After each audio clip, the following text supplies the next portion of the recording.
Got this all going now. Yeah, man. How you doing? Doing all right, man. How about yourself? Pretty good. I just turned down the volume on my monitor there from the broadcast. That Yeah, way I can, it don't feed back on the phone. yeah. I heard myself a little bit, and I started getting scared. Right.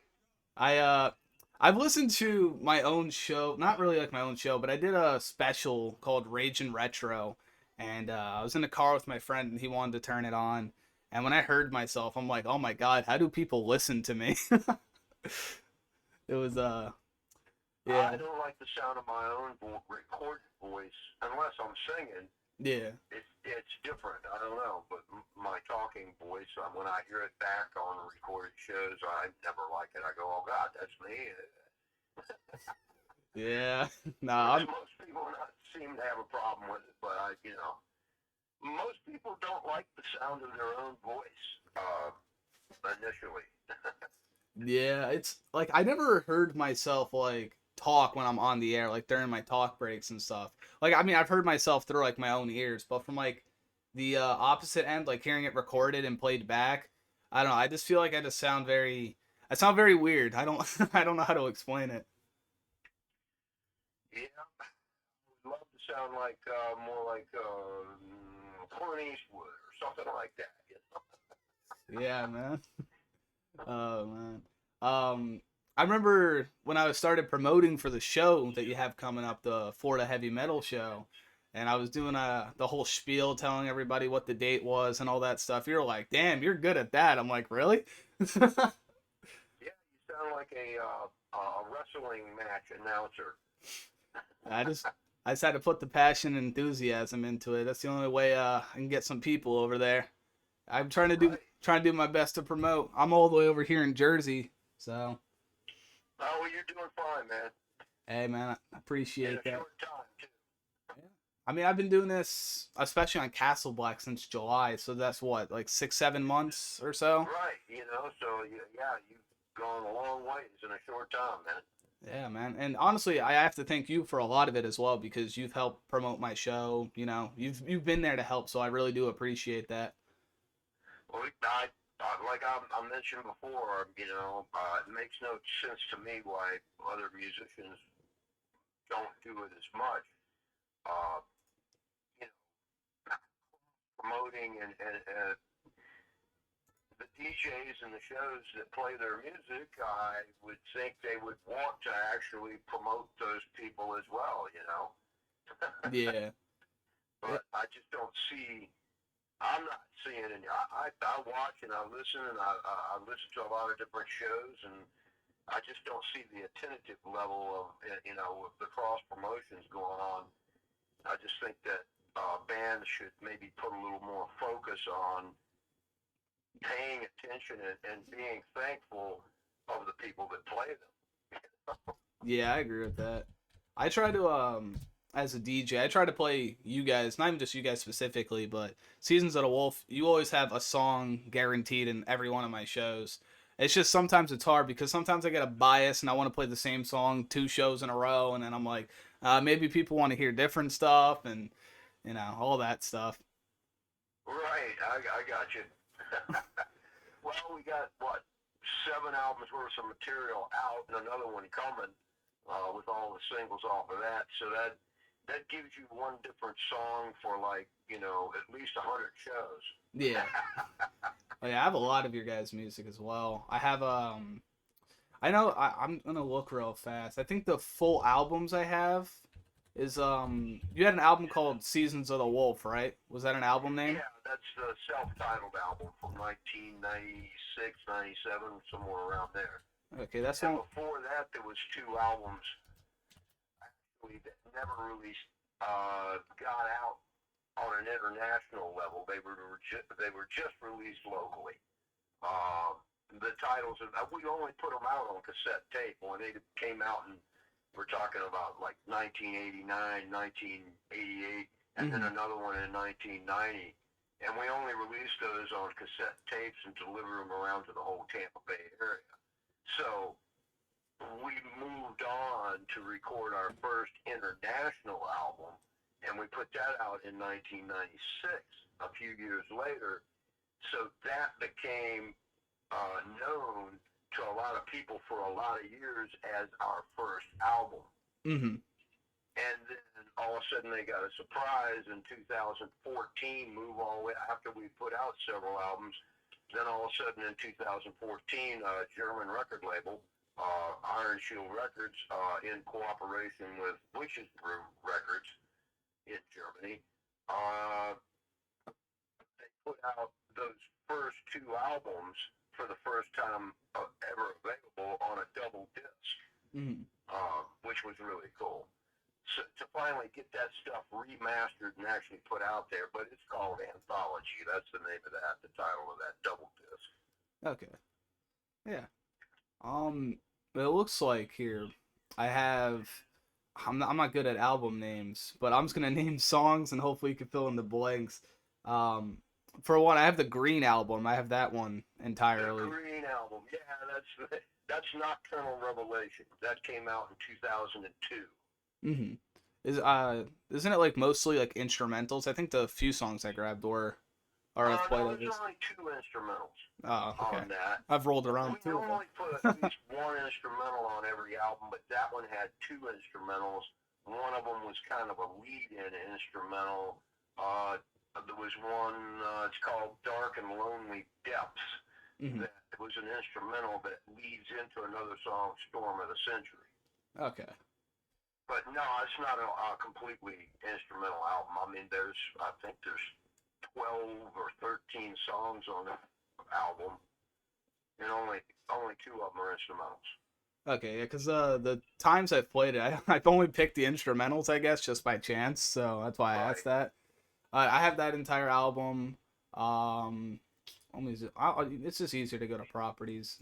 Lost in Hell, I have that entire album, and the Seasons of the Wolf one. Right. Yeah, Lost in Hell was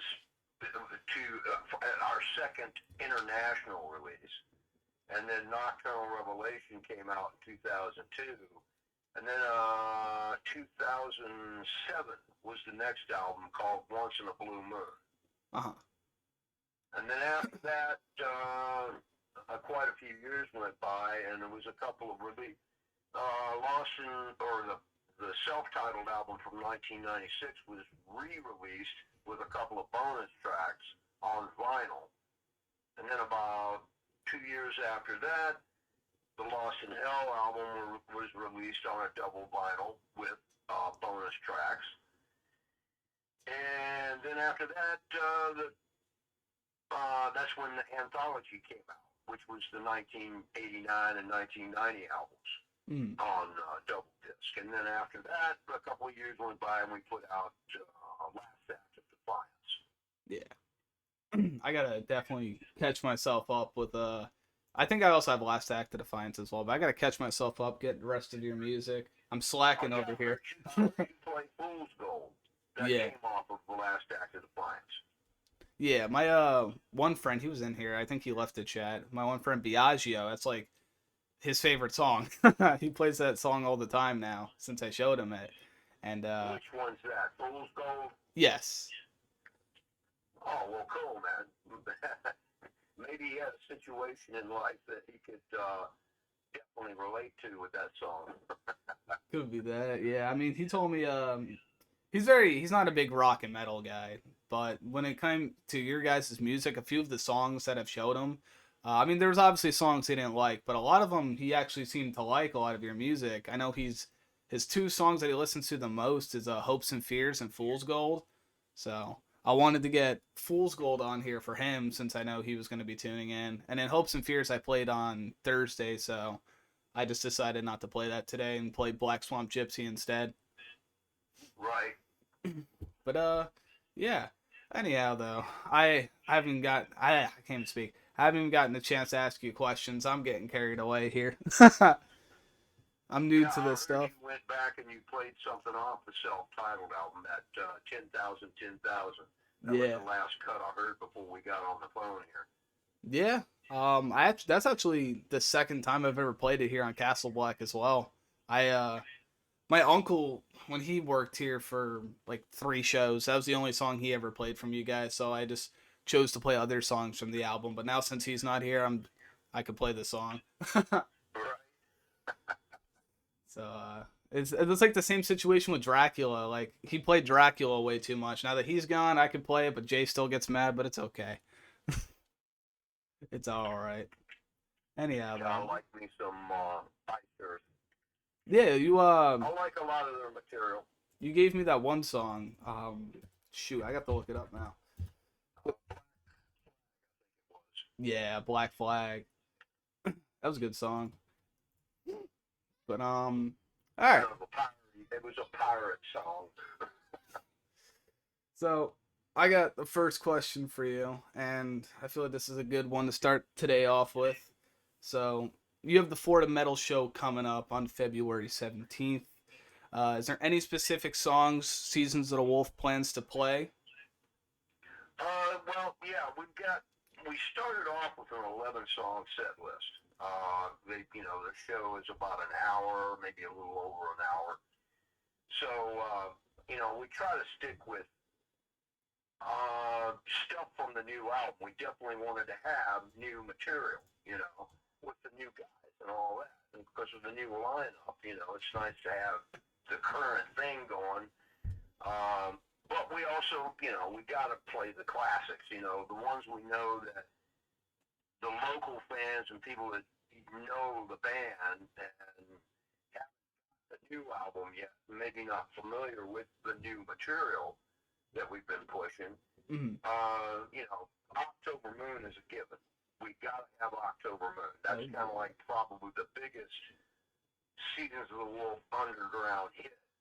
You know. And then, of course, when Lost in Hell came out, the title track, Lost in Hell, that went over really well for us too back in 1999 when we did college radio marketing, and we actually beat out a major label artist, Dream Theater, in radio ads for the first week out, which was really cool because it got written about in a lot of magazines that this little band from Florida on their own independent label ended up beat out a major label artist in radio ads. So that actually did pretty well for us, and Lost in Hell became a favorite one of a lot of people. So that will always be in our live set list is October Moon and Lost in Hell. We're going to start off the show with one of the new tracks, though, Stella Magnetica, Mm-hmm. which has been doing really well. And of course, we got Black Swamp Gypsy in there, and we got a couple of the old longer classics that we're definitely going to be doing. Witchfinder, and Electric Dimension, and Wings of Doom, and one of the I went back all the way to the past from a song that was on the anthology, like our first cassette tape we ever put out that used to go over really well. And we hadn't played it in God, maybe 20 years. Damn. So we put Centuries of Pain in the set list, and we worked on that. Boy, we were rusty on it. The first rehearsal, we got the band together about 3 weeks ago. The first rehearsal was a little rough, but then we took a 2-week break, and everybody did their homework and came back, and just in 1 week, it was like, wow, everything tightened up really nice. So we got another rehearsal coming up this week, and we're all happy about it now. Yeah. Just to double check, Robert, he's the new singer for you guys, right? Right. Okay, I was just double checking on that because he comments on my post. Robert Von Baxter. Yeah, he comments on my post, and I'm like, he's in. I thought he was the new singer. I just didn't know 100%. I didn't know if he was like a guitarist or a singer, so I just wanted to double check with that. Yeah, how's he been so far working with you guys? Good to hear. Rusty from the last.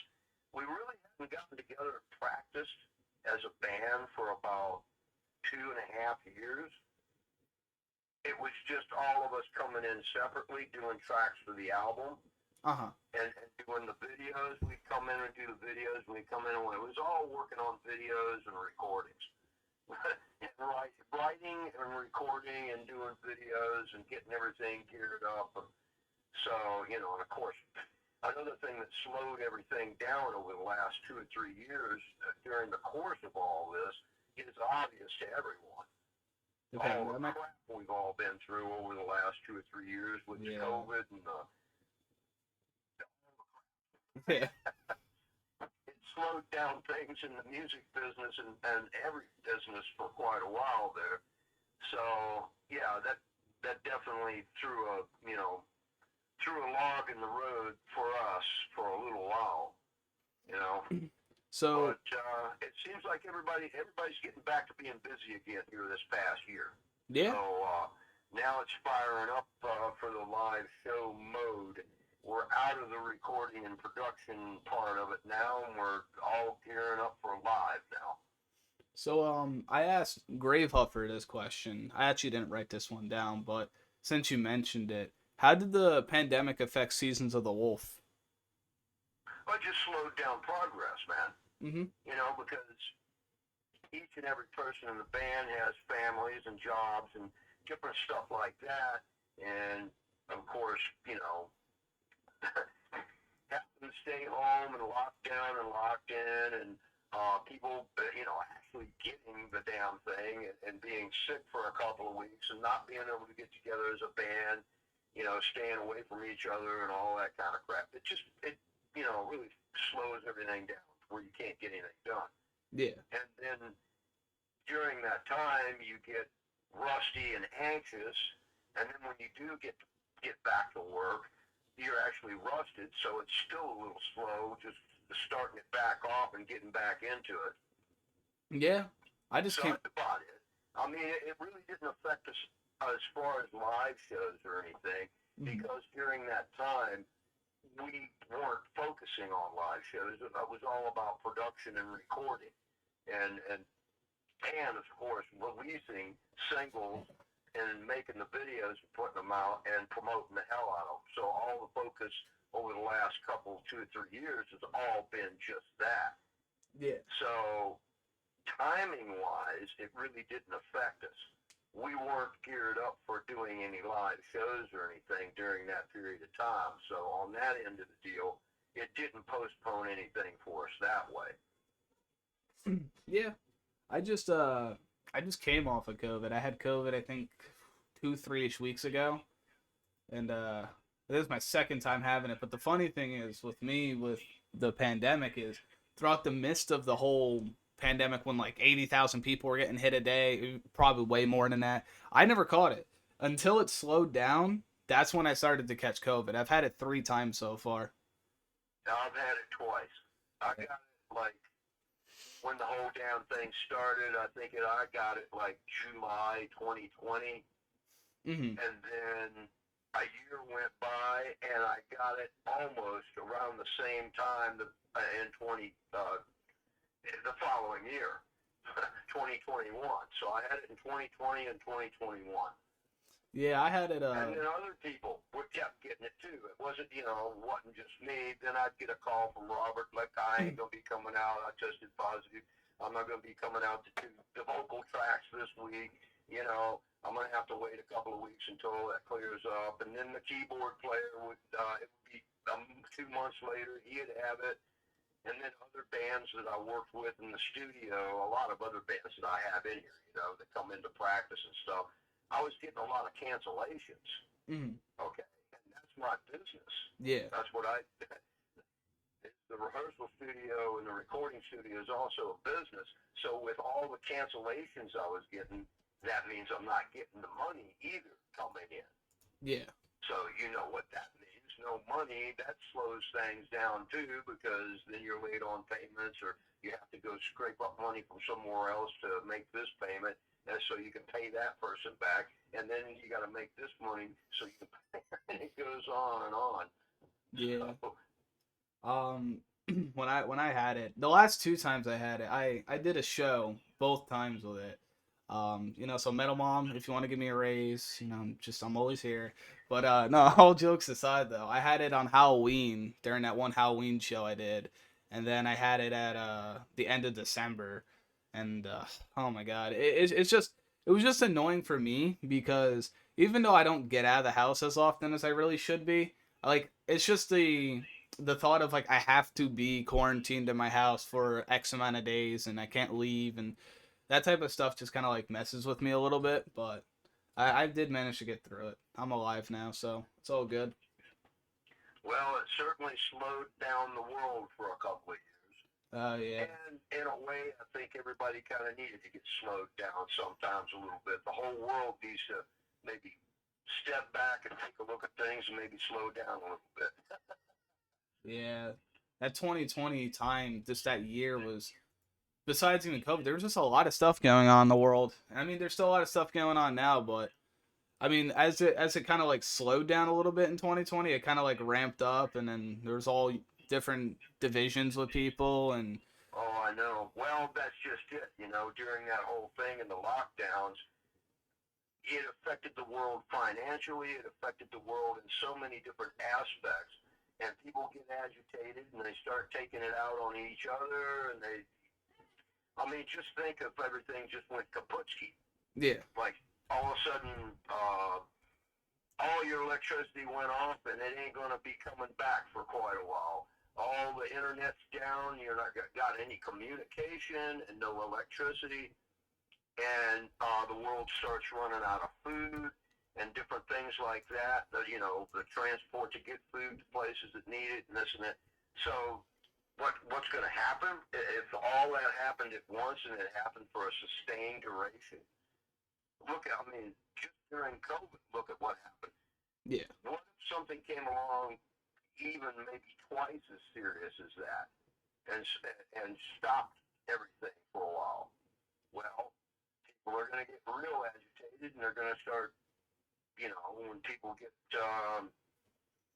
desperate, people start getting desperate and they start attacking each other. yeah, yeah. I mean, yeah, I can agree with that. It's like there's a lot of agitation. I feel like from a lot of people during that, during my experience with 2020. I really didn't even do much. I kind of sat home. I was still in school at the time, so I would do school, but then I would hang out with my neighbor because I was like the only person I was like allowed to hang out with for months because before the pandemic even started, I was hanging out with him a lot and we practically like hung out at each other's houses and stuff. So I just hang out with him and then get home 2 in the morning, and I was just like very agitated that I couldn't do anything, couldn't go anywhere. A lot of stuff was closed down. I was working at I completely forgot I was working at Taco Bell at the time too, and that was a whole different experience working there, especially because we had like the whole drive-through, and the drive-through got 3 times as busy, and then by the time I got home, I just wanted to like take a bottle of Jack Daniels and go to sleep. it was it was bad, man. Taco Hell. Oh, dude, I can vouch with that. But I can go on a whole 3 hour rant about that place, but no need to. um, but next question I have for you is a question regarding Iron Shield Records. Do you have any big plans, or does Iron Shield Records, I should say, have any big plans for 2024? Well, right now it's getting the new album finally released Mm-hmm. and out. And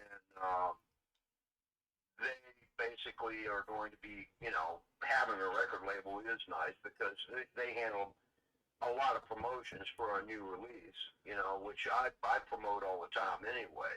So between what I do and what the record label does, that's always good. And the fact that it's a new album and a lot of singles have been released off of it. I think probably the major objective right now is to get it released and out, and then Thomas has a lot of pull at a lot of the festivals Uh-huh. over in Europe, and that's going to be the main focus. That is our main focus right now, is getting ready to go to Europe and play those festivals. Because we've had people over there for several years wanting Seasons of the Wolf. A lot of our fans, we probably get About, I'd say 75% of our sales and our support come from European countries Oh shit. compared to the United States or your North America. We get more support from other countries than we've ever gotten in our own country for the type of music that we're doing, which is understandable because, well, mainstream music over here is a bit more watered down and a bit more greedy, I Yeah, guess I'd say. I can agree with that. Yeah.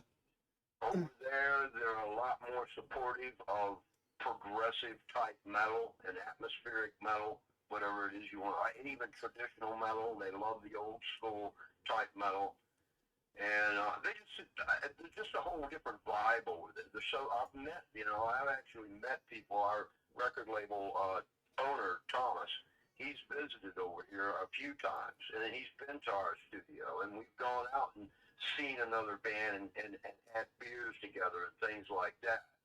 So, you know, there's personal interaction and personal caring about what happens.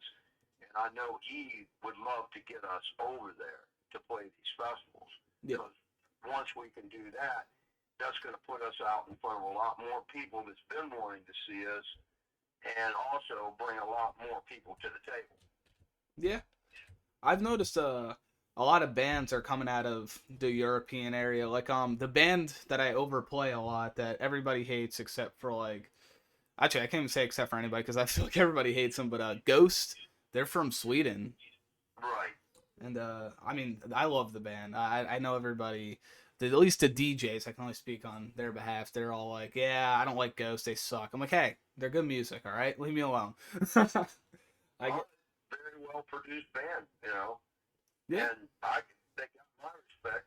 I, Anybody that's doing this, if you can make a small dent in the music business and make it work and be able to go out and play, a small tour or a large tour or whatever that they're doing, I already know there's a hell of a lot of work and organization and time that needs to be put into that to make it all work right. yeah, So anybody that's in the entertainment business that's able to make a name for themselves and put out some good new, create something new and put it out into the world and make a go of it, hey, they're doing something right. yeah. Um, I know the band Creeper that you like. I don't know why.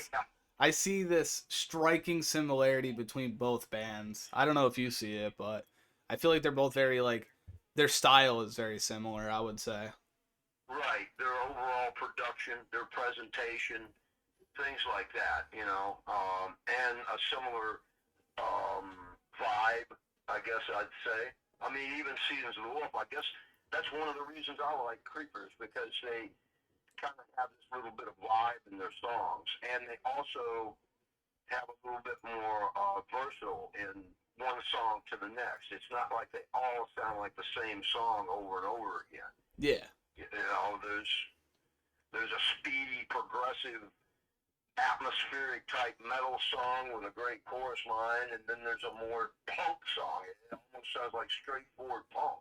Yeah.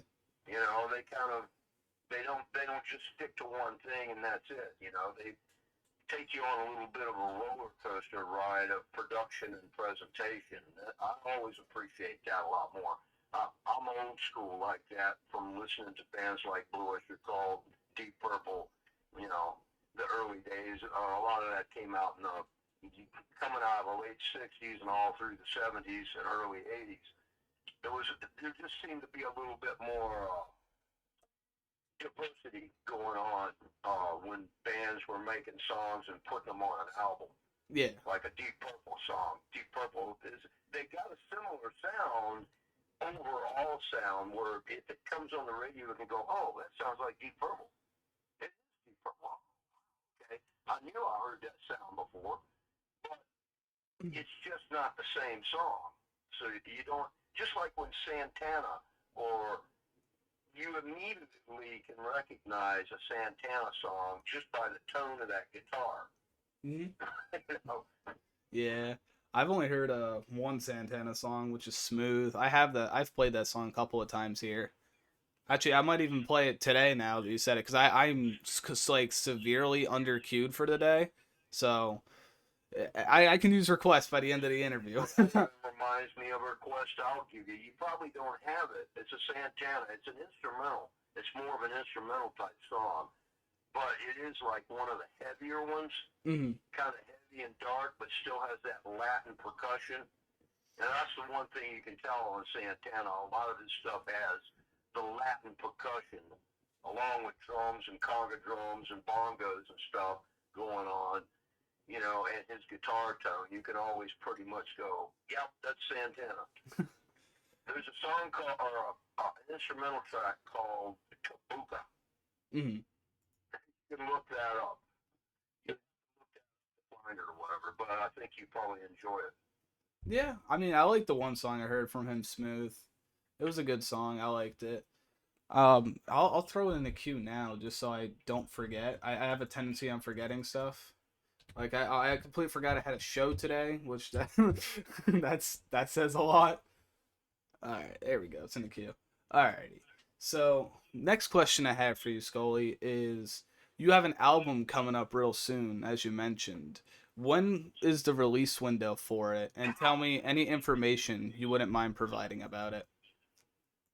Well, it's going to have 12 tracks on it. Mm. One of them is instrumental. Um, the instrumental track, uh, gosh, what's it? It's called Exordium. It's in Latin. That will be the instrumental track. The title of the album is going to be Ornavel, which is also Latin, which means adorn the truth. And we're going to try to go for a late March or April release, which Okay. means I just finished up the artwork layout for the whole entire album, all the lyrics and all that stuff. We do all that our stuff here in house. So that saves everybody some money when I can go in and get it all laid out on templates and everything at the right size for printing and all that kind of crap. So, that does save a few $100 right there. Yeah. And I sent, as soon as I send that over to Thomas, because it actually get manufactured in Germany. Hmm. And like I say, it's going to be probably late April, but I'm right at this point because of the timing and the shows and stuff we've got going on right now.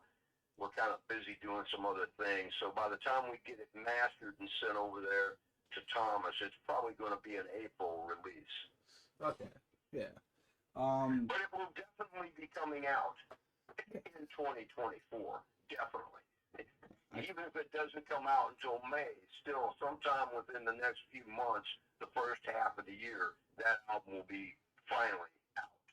yeah, I can't wait for it, man. I mean, I've known you now for like what 6 7 months. You've released two songs, dude. Every time I see Scully, your email pops up, new song. I'm just like, okay, got down it real quick. Gotta get it here. Gotta put it on the show. Like that's like the one of the first things for me that I look forward to a lot, especially being a DJ. I like when bands send me music and stuff because I just love promoting it. And I mean, the last two songs, "Hopes and Fears" and "Black Swamp Gypsy," they've 10 out of 10s, man. They were great. That was another song my friend liked too, "Black Swamp Gypsy." I completely forgot about that. Right. Well, the original plan was we released Last Act in Defiance in 2018, and we immediately got to work. All the material was already written for the album except for two tracks, and we immediately jumped into recording and production for the album right after the other album was released. Mm. And I figured, okay, I'll give it 2 years, and we'll release the next album in 2020 or 2021. Well, we all know what happened in those 2 years. Yeah. Again, it did affect a lot of things, and it slowed us down of being able to do things in a timely fashion that we wanted to, because we really wanted to turn around and release another album within 2 years of the last album. So, but that didn't happen. And I ended up writing a couple more songs that fit really perfectly for the album in that time. So we got in and recorded those, and finally we've settled on what we're putting on the album. There's actually two or three songs we wrote that's not going on the album because we ended up writing a couple other songs that fit better on the album. That always seems to happen. We'll write a bunch of material and we'll end up with leftovers that are fine, but they would work better on like the next album. So to start the next album after this one, we already have a few. So, do you plan on doing a CD release for the new album coming up? Oh yeah, Okay, cool. oh yeah, definitely. That's the thing. I feel like we still need physical media in this world, like DVDs, CDs, stuff like that. It's all going out, and I don't know. I know why, but I just don't like it. I feel like I'm 20, but sometimes I feel like I'm in my 50s. I'm very old school with certain things, and Oh yeah, we've CDs got a one of couple them. vinyls out there, and people do still. There's a lot of actually in the past 2 or 3 years, vinyl albums have actually been outselling CDs. Oh shit! Damn. People are buying turntables again and getting into the whole old school sound, that analog sound that you can get off of a vinyl. And I have to admit, whenever we re-released, we got remastered and everything, and re-released our stuff on vinyl, and we sent the vinyls. I pulled out my old Gerard turntable, and I put the vinyl on it, and I connected it up to our sound system at the studio, and just sit back and listen to it. And I'm going, wow, this Yeah. sounds so much better than the CD. That's, it took me back to the old days, when I put on the new Black Sabbath album or a new Bush or Cult album, and I'm like, okay, there's a certain warmth. Uh, it's a low-end punch warmth that you get from that diamond tip needle on a turntable. Uh-huh. And the vinyl, the grooves in the vinyl, it does something to the music. I don't know. It just makes it come alive or something. Yeah. I feel like I do feel like I'm getting old sometimes. I was talking to my niece yesterday. She's 8 years old, and she was asking me. She's like, "What's all that music stuff you do in your room?" And I'm like, "Oh, I'm a DJ." She goes, "What's that?" I'm like, You ever heard of a radio?" She goes, "No." I'm like, "Oh no, we're lost here, Well, man." just think what it's going to be like 20 or 30 more years from now whenever CDs are completely gone. Yeah, and radio. Hopefully, Right radio's here now to you stay. still need it. We're still in a transitional phase here of age, generations and technology. But as technology progresses, if the world survives, imagine 20 or 30 years from now, a world where there's no CDs at all, but Yeah. there's some other type of format, like I don't know. Who knows what it's going to be? Yeah, I mean, everything keeps evolving at one point or another. Like, everything, shows are all going streaming, music's all starting to go streaming. But there's got to be a point at some point where it evolves from that. But, I prefer the radio era CDs, vinyls, cassettes, stuff like that. Like, well, I don't personally have, it's not mine, but my mom and dad, they have like a huge CD and a huge like vinyl collection. And there's times where we kind of just bust those out, listen to those instead of just like going on like a Spotify or a YouTube to listen to the music. Right. My It parents, certainly makes it more personal. yeah, And that's like with DJs. Now listen, it's good to have shows with DJs and the chat rooms. I do enjoy that. That for myself. And I probably more so than a lot of musicians, I've got a lot more time to spend with that kind of thing because my business is a rehearsal studio and music. So I got everything set up to where I can do that every day. yeah, Most people, a lot of the musicians I know still work 9 to 5 jobs. Even guys that's had albums out and stuff, they're not touring the world. They're not selling out stadiums. So they're not even doing all that good at steady gigs and everything locally.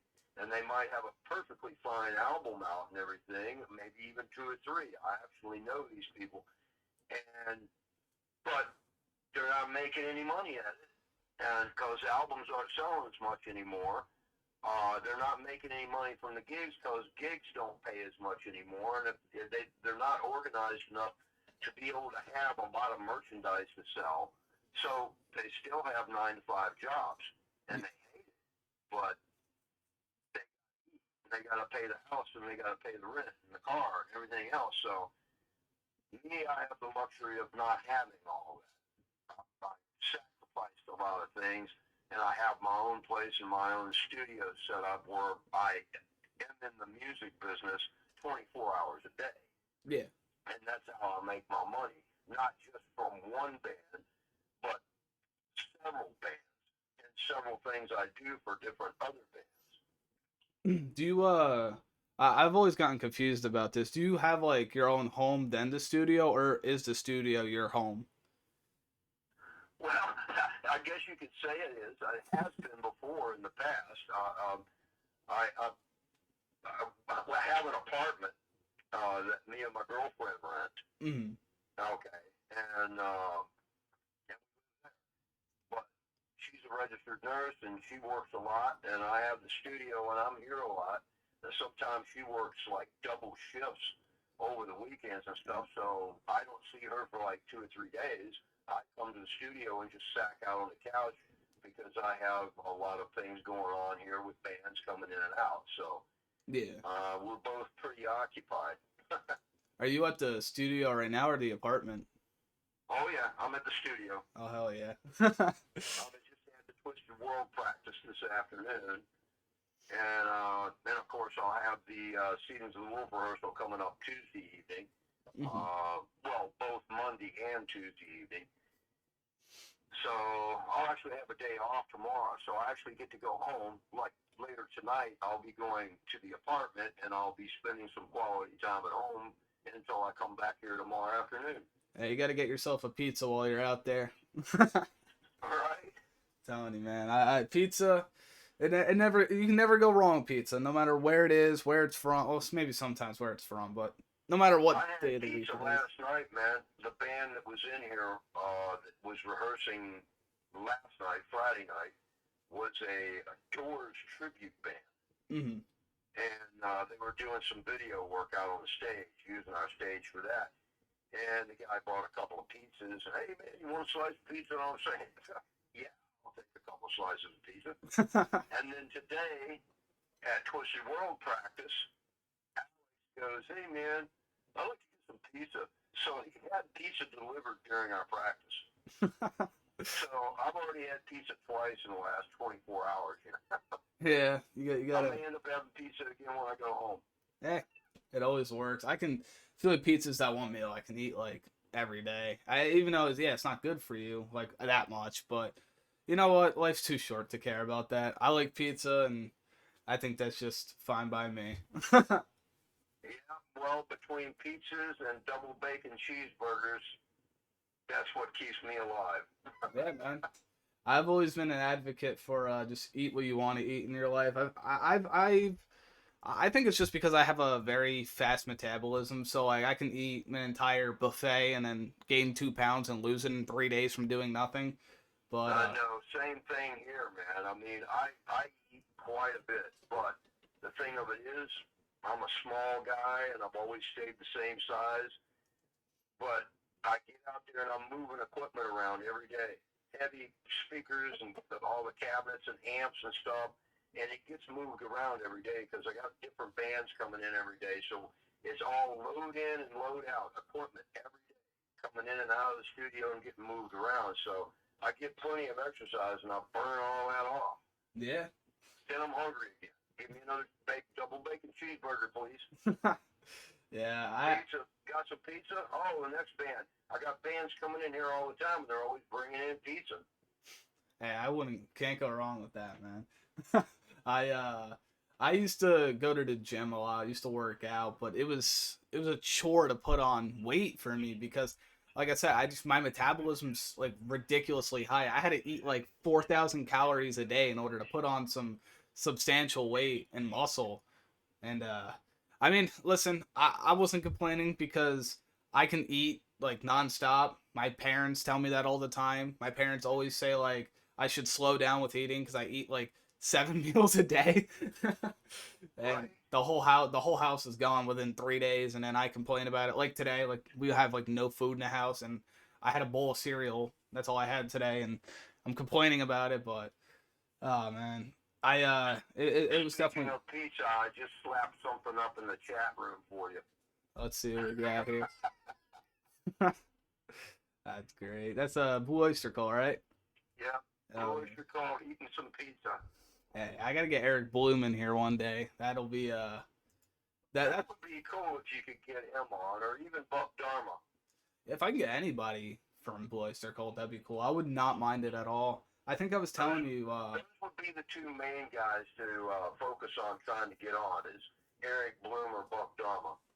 yeah, because I think what was it back in like October, November or something? Me and you were having a conversation about that, and you sent me Eric Bloom's Facebook page, but there was like no way to contact him. So I was like, oh man, I don't want to just like comment on his post and be like, I'm a DJ for Castle Black Radio. Come to the chat room, you know.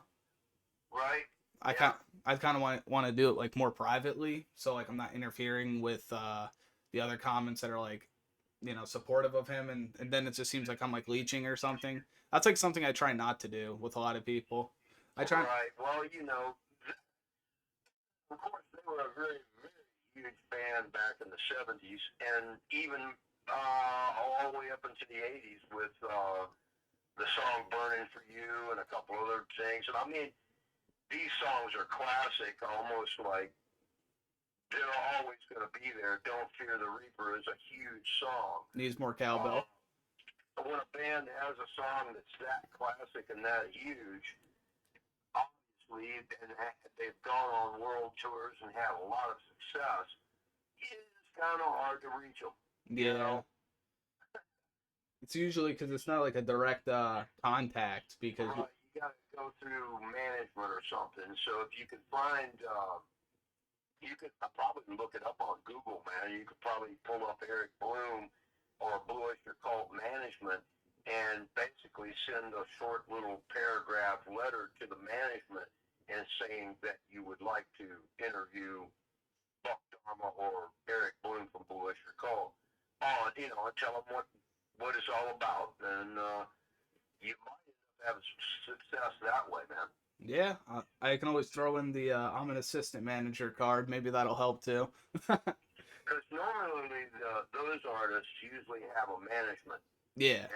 and they specifically do route everything through that management. hmm Yeah, there's a few bands that are really big. I tried reaching out to. I messaged. I couldn't. I was trying to get Slipknot on. That's a huge grab. But Jeremy from the Fuse Network, he gave me the vocal coach for Corey Taylor of Slipknot because he also had the same vocal coach. But I didn't get any luck from that one because I can't find their management anywhere on Google. So one day I'll get them on here, and then I'll become famous and all that fun stuff. Yeah. Well, I'm looking forward to seeing that, man. Hey, I hope so. Hopefully sooner than later. Yeah, I mean, I'm young. I think you do fine, man. I'm young. Got some time to hone my craft as well. I could definitely say interviews. I get a little nervous to do them, and if I get a Slipknot on, dude, I'm gonna have to use an inhaler throughout every sentence. It's gonna be it's gonna be good, but it's also gonna be bad. At least on my end. I'm gonna try to like coherently talk, and I don't know how that's gonna go, but it is what it is.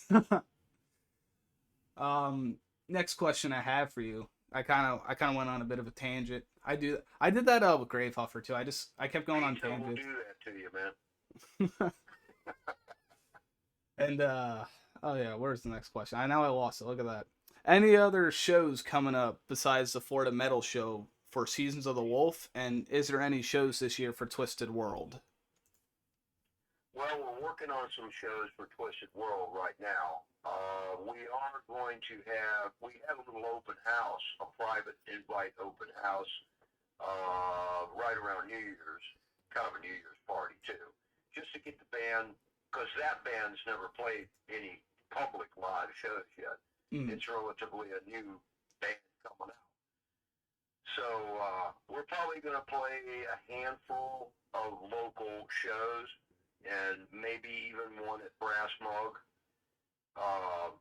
because they're very supportive of local original music.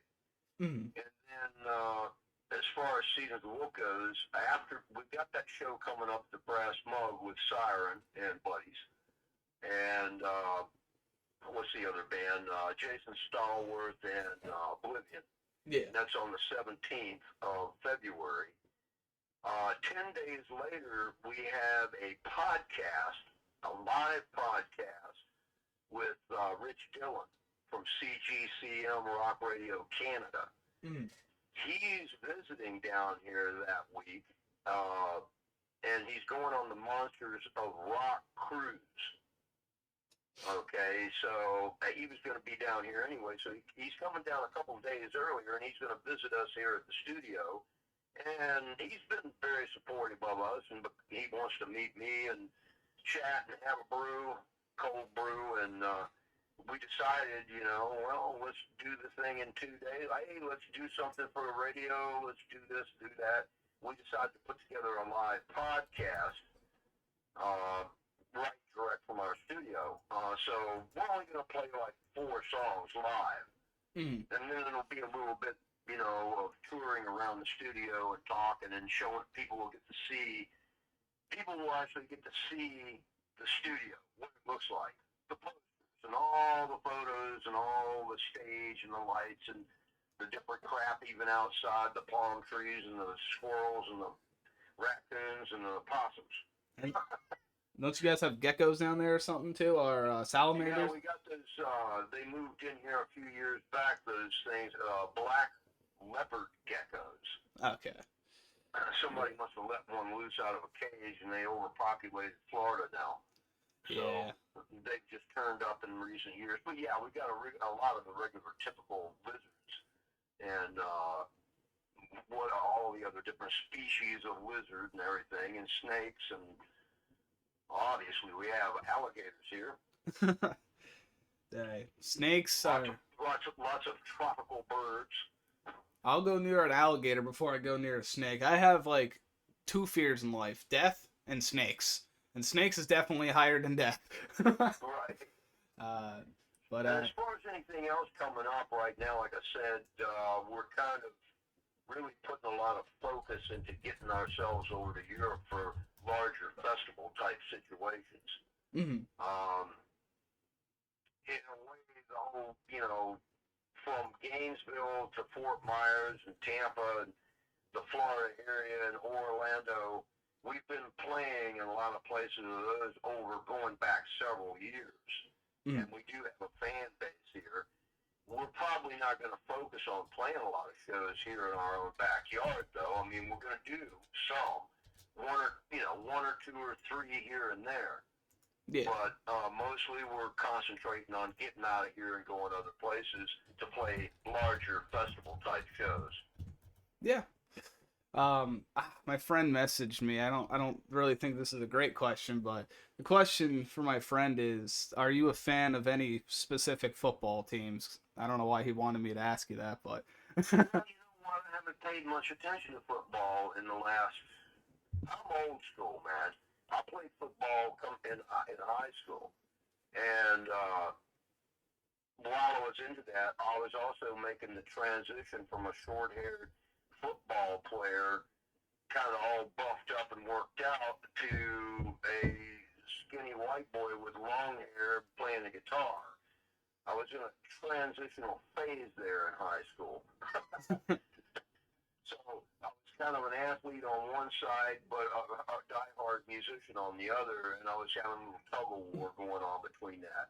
yeah. But and also I kind of lost interest in football back then because I liked it back then when there was a little bit more dirt and in the game.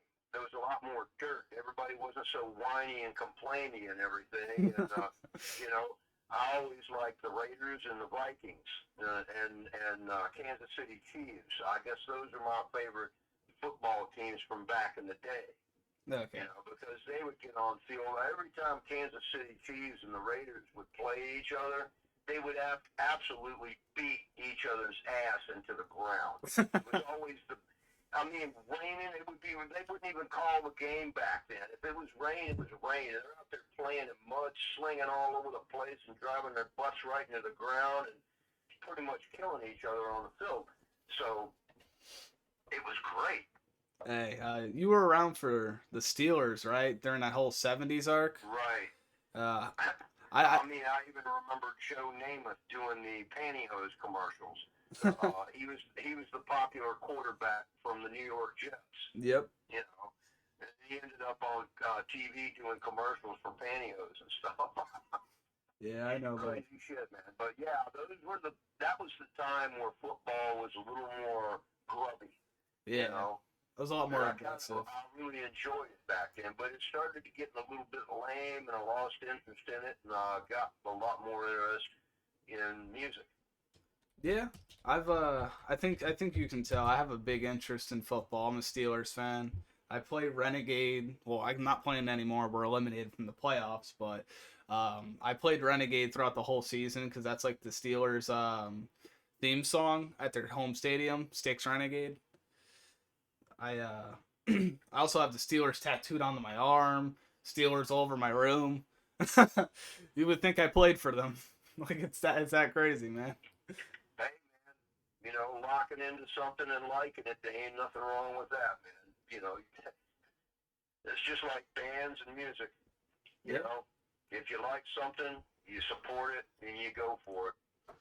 Oh yeah. Oh, but hey, I just popped up in my message on Facebook. Shelby just sent me a message, and she said she's at the restaurant working tonight. Ask them to play some Into the Pit for me. Into the pit. All right. Yeah, I'll change I that. think you're familiar. That's a Twisted World song. Yeah. I guess she's tuned in and listening. All right. Yeah. I'll. I think she's tuned in. She's not able to get in the chat room because she's at work, but she is tuned in. All right. I got Where is it? Okay. Cool. I got it done. I had Ready to Live queued, so I'll play both tonight. That's what I'll do. um, the next question I got for you is the last time you and I talked on the last interview, you mentioned an old band you were a part of. I believe it was called Equinox. Right. Yep. How was your time working with Equinox back then? Oh, it was great, man. We were young and stupid. Um, I was the oldest guy in the band, 7 years older than all the other members at the time when it got together. It was 1984 when that band started, and I was 24, and all the rest of the guys had just gotten out of high school, so they were all like 18. Yeah. And that band lasted about 4 years, and then when it broke up, it became Seasons of the Wolf. It was like I'm the last man standing with the keyboard player, and we decided not to use the name Equinox anymore. And so, actually, some of the first songs of Seasons of the Wolf recorded were songs that I had written that were left over from Equinox. Mm. Now, in Equinox, I was the lead singer.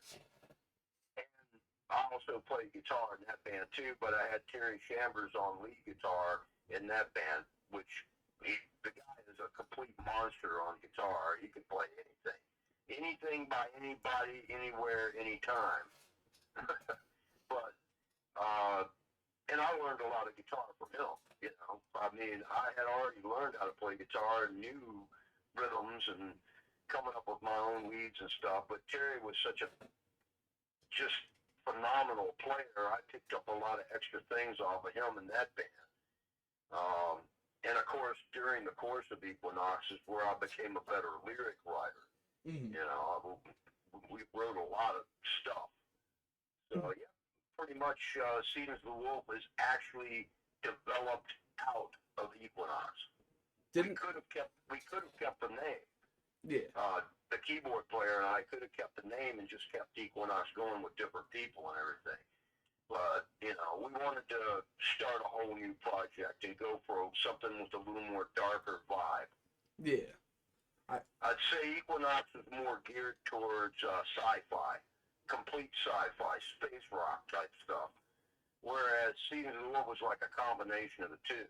We're a little more metaphysical, supernatural, and also we do put the sci-fi bit in there too. yeah. I think I don't know if this was right, but I think you said something about that one song, 13 Cats, 13 Cats. Didn't you cover that Oh, song well, at yeah, one I point? had requested that at one time on. The first time I ever requested that was on Crimson's show. Hmm. Because of the contents that she plays on that show, I thought she might enjoy that tune. I remember she said, "Oh, I never had to play that."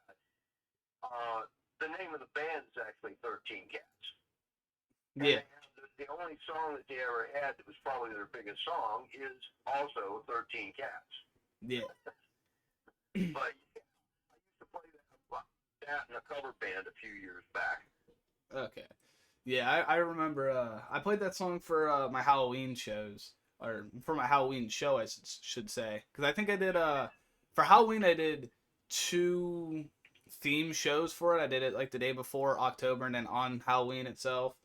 And you recommended 13 Cats. I ended up getting that song, and I played it on Halloween.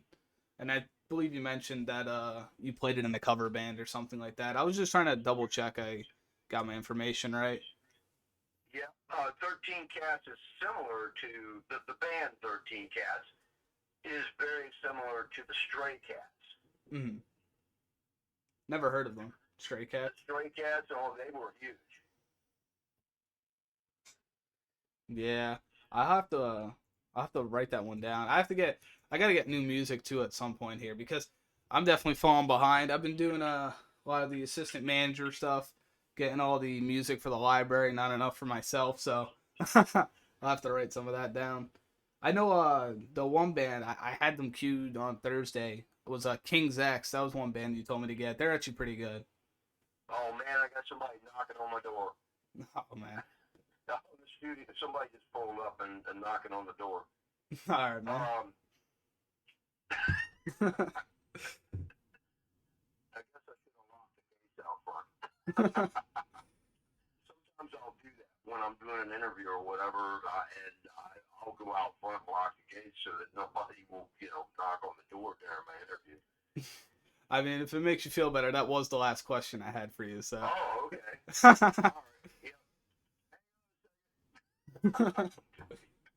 but All right. All right, man. Well, good. it was good talking to Now you. it's time for you to get to some music. Yeah, yeah. I did. Everybody out there listening is probably going, "Hey, man, get to some music. Who the hell is this Skully guy? Let's listen to some music." Yeah. Hey, if you got any requests, I need them. So feel free to start firing them away. All right, well, good. I'm going to be sticking around. I'm in the chat room, man. All right. Anybody else out there listening want to jump in the chat room and hit me with, tell us we suck or tell us we're wonderful or whatever. That suit me just fine. Just get on in there and participate. Yeah. Listen to the man. I got thick Participate. skin. I can take it. Alrighty. It was good talking to you tonight, Scully. I hope your show down at the Brass Mug goes well. As also alongside the other bands, I hope they do well as well. All right, man. Well, appreciate that. Hopefully we can get you down here or something to visit the studio at some point. Hey, I'm always open for that. Just we could do that at some point. Yeah, I'll reach out to you about it. All right, man. Well, hey, thanks for being so supportive, man. Hey, man. Really appreciate that. And everybody else at Castle Black Radio is just awesome, man. This has been I've got a handful of radio programs that I send our stuff out to that we cross promote and help out ones that are supportive of us. And Castle Black Radio is right there on the top of the list, man. Yeah, I appreciate that, and I'm sure Metal Mom does as well. I said this the last time. Metal Mom was looking for this, so I'll just say it now. She does a good job running Castle Black Radio. I said this on the last interview, and she was like, "So you're gonna compliment me today?" I'm like, "There you go." All I can say is thanks for being there, everybody. Hey, Right back at you, man. I appreciate what you've done for especially my DJing career in quotations. I really do appreciate it. All right, man. Well, we'll just keep plugging it, man. Thank you. And All right, well, all right, man.